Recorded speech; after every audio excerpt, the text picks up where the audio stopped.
participants in our digital storytelling will be members of various Indigenous communities from across Alberta. Members of these Indigenous nations will come from a cross-sector, including elders, chiefs, and other Indigenous peoples who have interacted or had involvement with a social worker or social services in some way, including Indigenous peoples from various nations such as the Cree, Blackfoot, Sarsi, Assiniboine, Chipewyan, Dene, and Métis, to name a few, will give a wider perspective and different worldviews on the role of social services in Indigenous peoples' lives living in the territory of Treaties 6, 7, and 8, which constitute modern-day Alberta.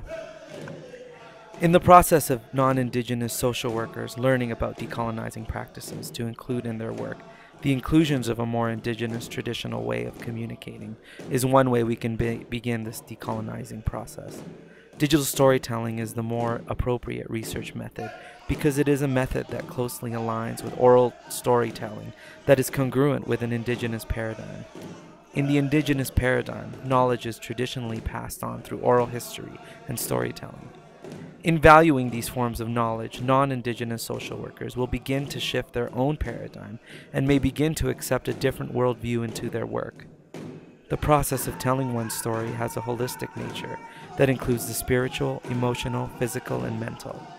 In this, we create the medicine wheel that respects each of those aspects equally and helps seek balance. In this process of storytelling, the holistic circle is not just happening for the participant, but for the researcher as well. In the process of hearing someone's story, a relationship is created. This relationship is congruent with an Indigenous paradigm that places a high importance on relationship building. Conducting an interview or a focus group could also be closely aligned with Indigenous worldviews and respect the Indigenous voice. However, what digital storytelling can do more is create an impactful or purposeful decolonizing aim. As Hopkins writes, storytellers in Indigenous communities are continually embracing new technologies, including video and digital media. I would suggest that this shift does not threaten storytelling traditions in these communities, but is merely a continuation of what Aboriginal people have been doing from time immemorial, doing it on our own.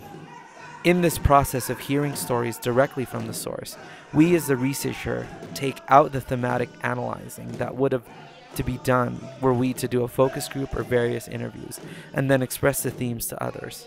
Because the story is being told in the form of digital media, the ability to communicate the message with emotion and a point of view is received much stronger by the viewer, in this case the social worker, and the further process of decolonizing of the social work profession, which respects the Indigenous voice, ways of knowing, and cultural practices continue.